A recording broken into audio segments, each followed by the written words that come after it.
Start.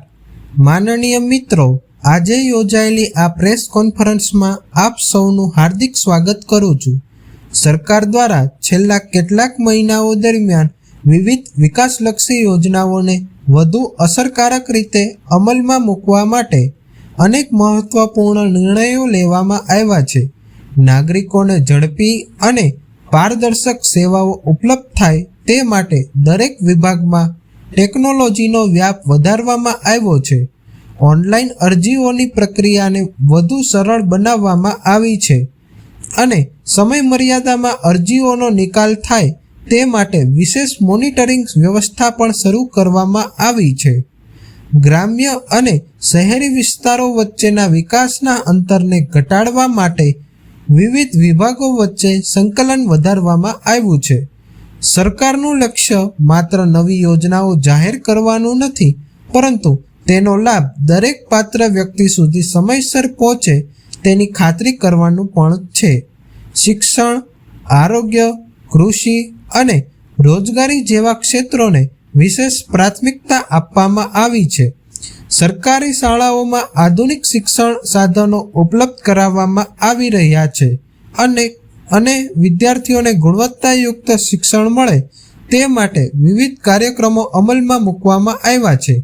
આરોગ્ય ક્ષેત્રમાં નવી હોસ્પિટલો, આધુનિક તબીબી સાધનો અને ગ્રામ્ય વિસ્તારોમાં આરોગ્ય સેવાઓને વધુ મજબૂત બનાવવા માટે આયોજન કરવામાં આવ્યું છે।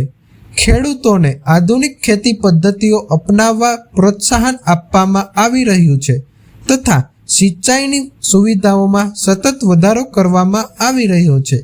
યુવાનો માટે કૌશલ્ય વિકાસ કાર્યક્રમો અને સ્વરોજગારીને પ્રોત્સાહિત કરતી વિવિધ યોજનાઓનો પણ વિસ્તૃત અમલ કરવામાં આવી રહ્યો છે। હવે હું મીડિયા પ્રતિનિધિઓના કેટલાક પ્રશ્નોના જવાબ આપવા ઈચ્છું છું। સરકાર તમામ સૂચનો અને રચનાત્મક ટીકાઓને સકારાત્મક દ્રષ્ટિકોણથી સ્વીકારે છે।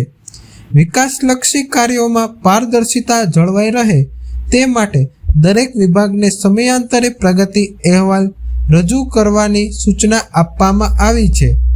જાહેર નાણાંનો યોગ્ય ઉપયોગ થાય અને યોજનાઓનો લાભ વાસ્તવિક લાભાર્થીઓ સુધી પહોંચે તે માટે સતત સમીક્ષા કરવામાં આવે છે। જો કોઈ વિભાગમાં ખામી જણાશે તો તાત્કાલિક સુધારાત્મક પગલાં લેવામાં આવશે। સરકારની પ્રાથમિકતા જવાબદાર અને પરિણામલક્ષી વહીવટ સ્થાપિત કરવાની છે।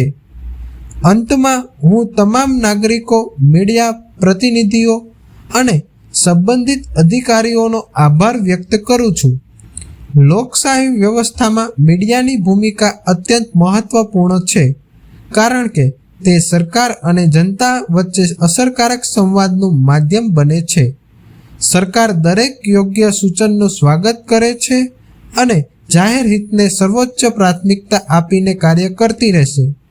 પારદર્શિતા, જવાબદારી અને જનભાગીદારીના સિદ્ધાંતોને ધ્યાનમાં રાખીને વિકાસના નવા માપદંડો સ્થાપિત કરવાનો અમારો સંકલ્પ છે। આપ સૌના સહયોગથી રાજ્યના સર્વાંગી વિકાસનું લક્ષ્ય વધુ ઝડપથી પ્રાપ્ત થશે। આભાર।